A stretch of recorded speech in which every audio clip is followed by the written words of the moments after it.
भारत में दार्निक विधियाँ अपराध की स्पष्ट निश्चित परिभाषा देती हैं तथा उस अधिनियम में संदर्भित अपराधों का निर्माण करने वाले विशिष्ट तथा निश्चित तत्वों का उनमें समावेश होता है।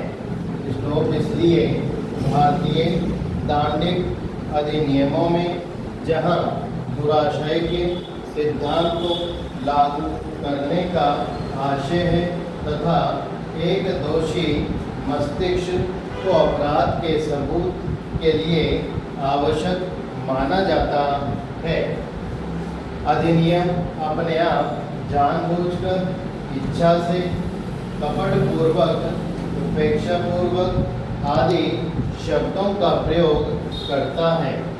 इस प्रकार की जानकारी परिस्थिति जन्य साक्ष्य है, पेश करके साबित की जा सकती है। स्टॉक चेंज आपराधिक मनः स्थिति के साथ साथ ज्ञान या जानकारी भी अभियुक्त को दोषी बनाने का आवश्यक तत्व है। स्टॉक पे सभी तथ्य या अभियुक्त के आचरण जो उसकी जानकारी या ज्ञान का अनुमान लगाने में सहायक है, इस धारा के अंतर्गत सुसंगत होते हैं तथा किसी वाद या विधिक कार्यवाही में साबित किए जा सकते हैं। स्टॉक दीवानी मामलों में कपट के मामले में जानकारी एक महत्वपूर्ण तथ्य है। स्टॉक चेंज प्रत्येक तथ्य जो दोषपूर्ण जानकारी साबित करती हो साबित की जा सकेगी। स्टॉक कैदी पर इस बात का आरोप था कि उसने महाजन को एक अंगूठी से हीरे की अंगूठी गलत बहाने से बनाकर अग्रिम लेने का प्रयास किया था। स्टॉक यह प्रदर्शित करने के लिए साक्ष्य को उचित रूप से ग्राह्य हुआ माना गया कि प्रश्नगत समव्यवहार से 2 दिन पूर्व कैदी ने चेन को सोने के बताकर एक महाजन से अग्रिम प्राप्त किया था, जबकि वह सोने की नहीं थी। स्टॉक जिस मामले में ऐसा किया गया था वह बहुत सामान्य मामलों में है, जिसमें कूट रचित सिक्के या दस्तावेज प्रदान किया जाता है, परंतु वे इन्हीं मामलों तक सीमित नहीं हैं। स्टॉक इस धारा से जुड़े दृष्टांत व तथा जानकारी या ज्ञान के मानसिक तत्व को स्पष्ट करते हैं। स्टॉक का चुराया हुआ माल यह जानते हुए कि वह माल चुराया हुआ है प्राप्त करने का अभियुक्त है। स्टॉक यह साबित कर दिया जाता है कि उसके कब्जे में विशिष्ट चुराई हुई चीज़ें थी। स्टॉक यह तथ्य कि उसी समय उसके कब्जे में कई अन्य चुराई हुई चीज़ें थी, यह दर्शित करने की प्रवृत्ति रखने वाला होने के नाते सुसंगत है कि जो चीज़ें उसके कब्जे में थी उनमें से प्रत्येक और सबके बारे में वह जानता था कि वे चुराई हुई हैं। स्टॉक चेंज पर किसी अन्य व्यक्ति को कूटकृत सिक्का कपटपूर्वक परिधान करने का अभियोग है, जिसे वह परिधान करते समय जानता था कि वह कूट रचित है। स्टॉक चेंज यह तथ्य कि उसके परिधान के समय के कब्जे में वैसे दूसरे कूटकृत सिक्के थे सुसंगत हैं। स्टॉक यह तथ्य कि एक कूटकृत सिक्के को यह जानते हुए कि यह सिक्का कूटकृत है, उसे असली के रूप में किसी अन्य व्यक्ति को प्रदान करने के लिए पहले भी तो सिद्ध हुआ था, सुसंगत है।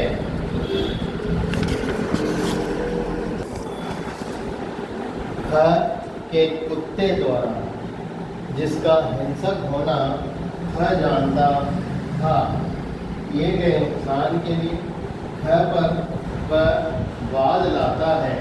तो यह तथ्य कि कुत्ते ने पहले भ म तथा यह को काटा था, तथा यह तथ्य कि उन्होंने ख से शिकायत की थी, कुत्ते की हिंसक प्रवृत्ति की जानकारी साबित करने के लिए सुसंगत है। तो यह प्रश्न है कि क्या विनिमय पत्र का प्रतिग्रहीता पर यह जानता था कि उसके पाने वाले का नाम काल्पनिक है। तो यह तथ्य कि क ने उसी प्रकार के लिखित अन्य विनिमय पत्रों को उसके पहले कि वे पाने वाले द्वारा, यदि पाने वाला वास्तविक व्यक्ति होता है तो उसको पारेषित किया जा सकते, प्रतिग्रहित किया था। यह दर्शित करने की बात सुसंगत है कि कर यह जानता था कि पाने वाला व्यक्ति काल्पनिक है, अर्थात पाने वाले व्यक्ति का अस्तित्व नहीं है। इसको चेंज कपट को अभिव्यक्ति तथा सकारात्मक सबूत के द्वारा साबित नहीं किया जा सकता। स्टोक यह स्वभाव से गुप्त गतिविधि है। स्टोक एक व्यक्ति का किसी कार्य के करने में सद्भाव का अनुमान सामान्यतया उन कार्यों से लगाया जाता है जिससे कार्यों को उचित ठहराया जाता है। स्टोक ऐसे मामले में वह सूचना जिस पर उसने कार्य किया अवसर महत्वपूर्ण होती है।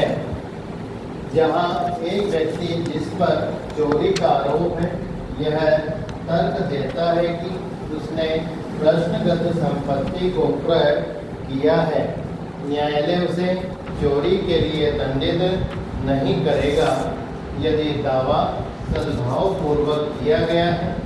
तो इसका निश्चय सभी परिस्थितियों पर विचार करने से होगा।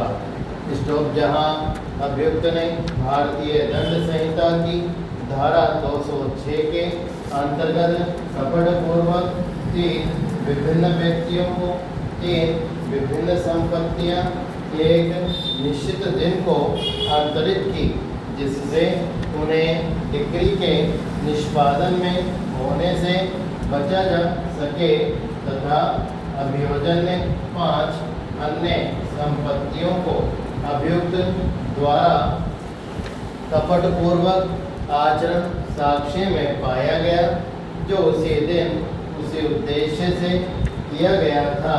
यह साक्ष्य इस धारा के अंतर्गत कपटपूर्ण आशय साबित करने के लिए उस धारा के अंतर्गत ग्राह्य होगा।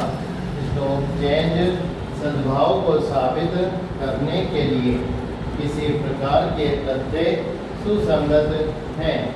यह धारा 14 से जुड़े दृष्टांत च, छ तथा ज उल्लेखनीय है। इसको ख द्वारा क पर यह बात लाया जाता है कि ब के बारे में क ने ख से यह कपटपूर्वक व्यपदेशन किया कि शोधक्षम है, जिससे उत्प्रेरित होकर ख ने ग का, जो वास्तव में दिवालिया था, भरोसा किया तथा हानि उठाई। तो चेंज यह तथ्य कि जब क ने ग को शोधक्षम व्यपदिष्ट किया था, शोधक्षम बताया था, तब ग को उसके पड़ोसी तथा उससे व्यवहार करने वाले व्यक्ति शोधक्षम समझते थे। यह दर्शित करने के लिए क ने व्यपदेशन का कथन सद्भावपूर्वक किया था, सुसंगत है।